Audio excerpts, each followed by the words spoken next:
তোমার আঁচল ধরে সারা বাড়ি ঘুরতে থাকা তোমার ছোট্ট মেয়েটি আজ অনেক বড় হয়ে গেছে।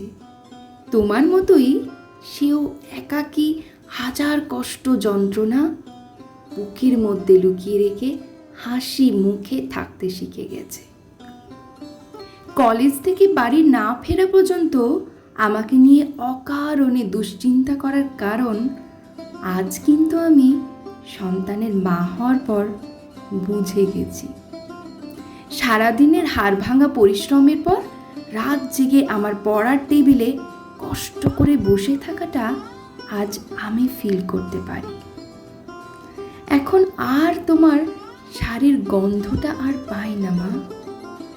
সারাদিন রাগ করে না খেয়ে থাকলেও খেয়েছে কিনা তার খোঁজটুকুও কেউ নেয় না আর। মা, তোমার হাতে শুক্তো ছোট মাছের বাটি চচ্চড়িটা তখন আমার কাছে বিরক্তিকর বলে মনে হলো, এখন কিন্তু খেতে খুব ইচ্ছে করে। খুব মিস করি মা।